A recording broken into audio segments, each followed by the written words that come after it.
Well, we're going to take a little bit of a break from Crunchy Throgmorton and his growing family to check in with our boy Johnny Scraper.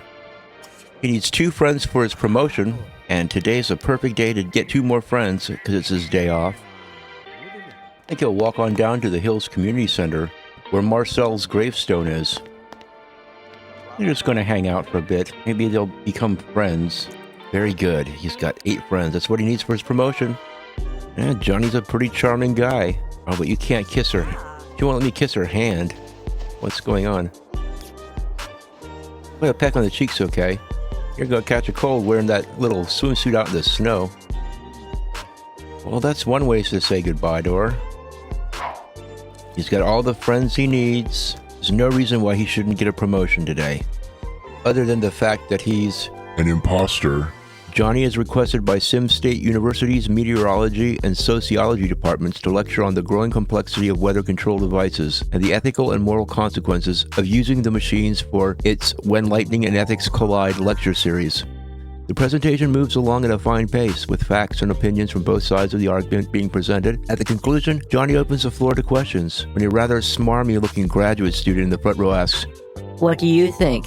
Should Johnny say he is pro-control or pro-natural weather? Well, I think Johnny should say pro-natural weather, but he's usually wrong, and this is probably going to really be a bad thing. To a reception of mixed groans and nods of approval, Johnny announces he is pro-natural weather.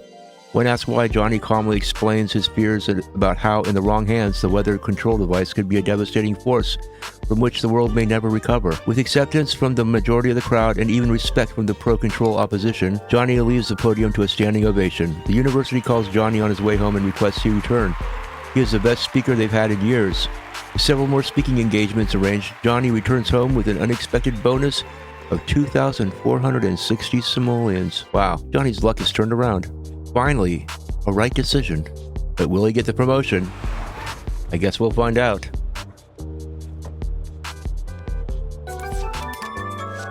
And there goes a penguin, Gabe O'Mackey. Say goodbye to Gabe. Johnny has been promoted to high school principal.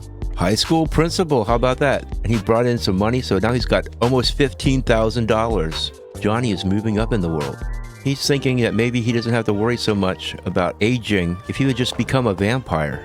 He needs 1 more friend for another promotion. Well, Catherine would be a good friend, but would have to stay strictly platonic, so he better be very respectful to her. Just a friend. Besides, Catherine's a nice girl. She would never cheat on Crunchy. That's a nice innocent activity. Playing chess with a girl in a bikini. Aha, she's a friend now. Very good. She sort of needs to meet with the high school principal after all, because her kids are going to be going to that high school, so. Yeah. Hold on to your horses. Don't go rushing the new high school principal. Did he get his promotion? No, he didn't. Johnny is becoming increasingly worried about students falling asleep during class. Teachers can barely teach the students anything and morale is at an all-time low. Johnny brings in a group of consultants and they offer 2 solutions to the problem. The first solution is to use ambitronic generators to cool the school to near freezing temperatures, making it impossible to fall asleep. The alternative is arming every teacher aide and gym coach with a personal bullhorn to wake drowsy students. Both choices are rather extreme, though desperate times call for desperate measures.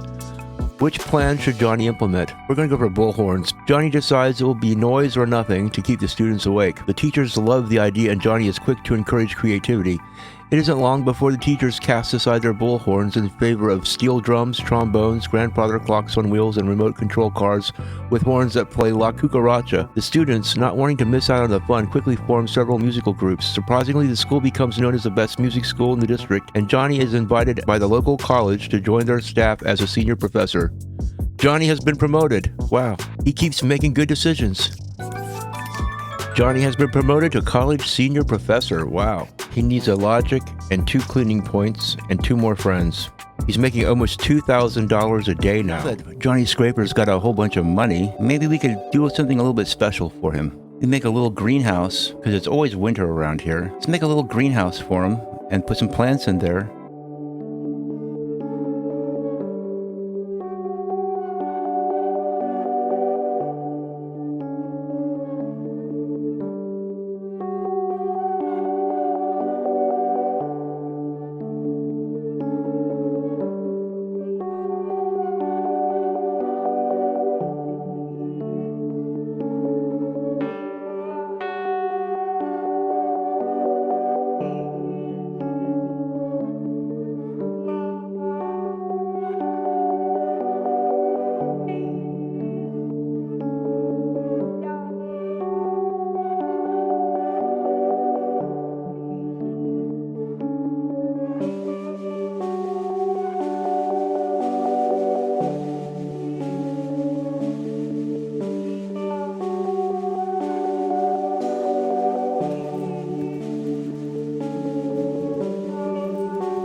He gets to go to work in a nice fancy car now.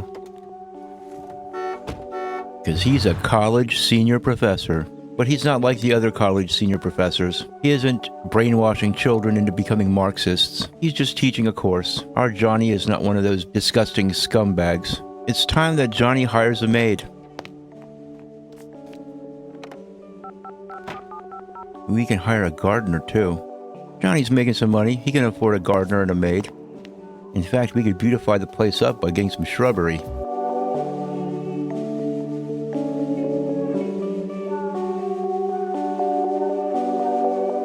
think we can upgrade Johnny's house a little bit too here. Let's go ahead and get rid of this old bed. Let's get him a new one that's more comfortable.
I think that's good enough for now. Make his place look just a little bit nicer. Some new appliances, some new furniture. Why not upgrade it? He's got some money now. Oh, this must be the gardener. I wonder where I could get a truck like that.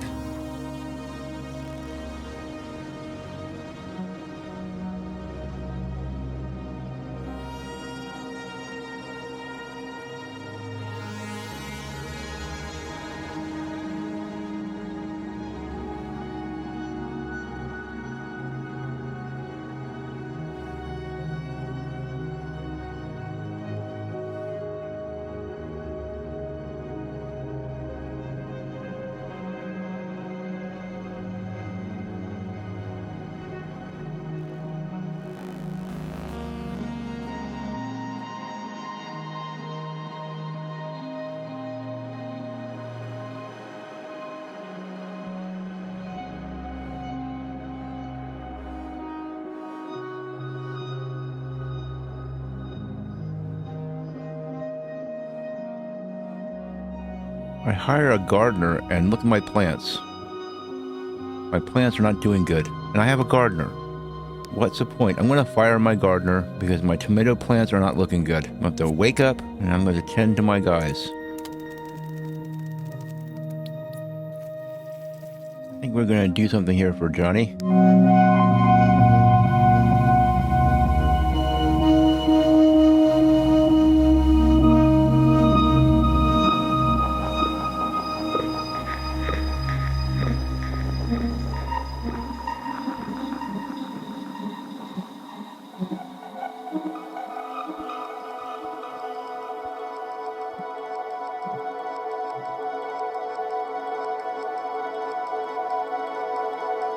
He'll call his girlfriend over, and she can bring her sister, Marissa, the mysterious Marissa who nobody's ever met before. And he desperately needs to make another friend.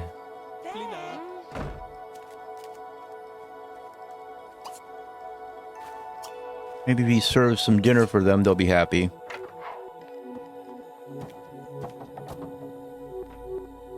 Looks like both of them want to go swimming.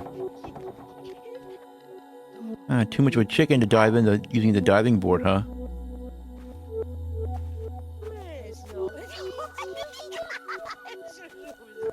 He cooked a nice turkey dinner for the Martinez girls. Yeah, Johnny's really living it up now.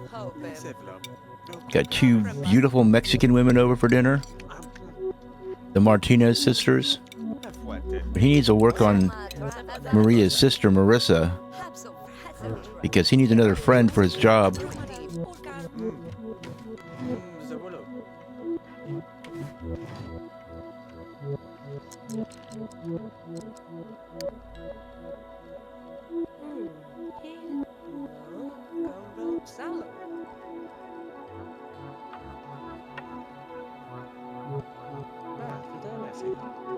But the Martinez sisters can do whatever they want to around here while their host is off sleeping.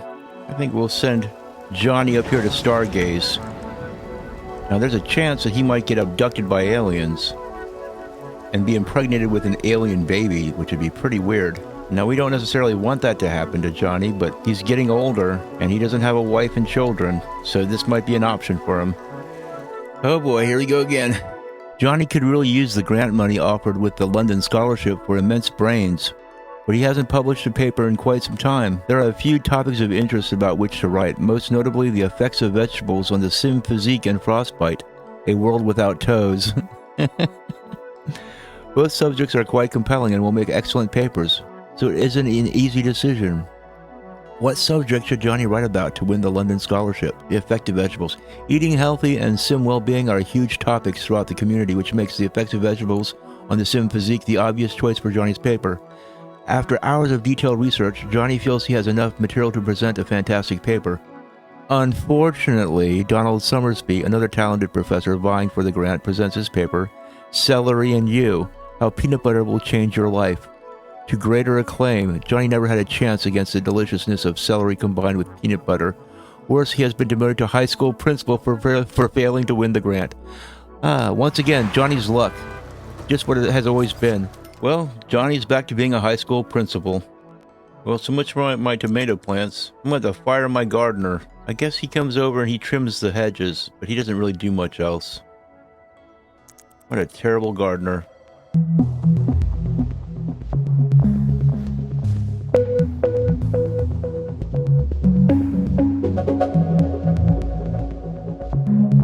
Let's try strawberries.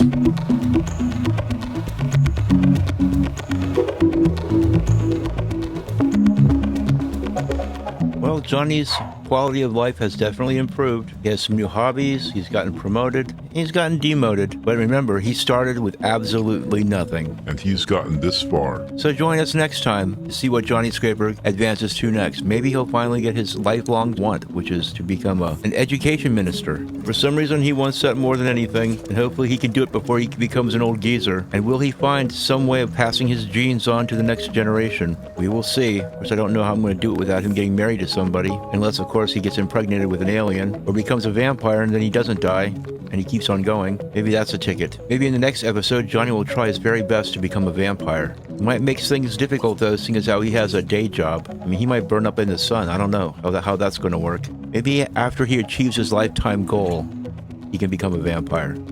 We'll see. Tune in next time.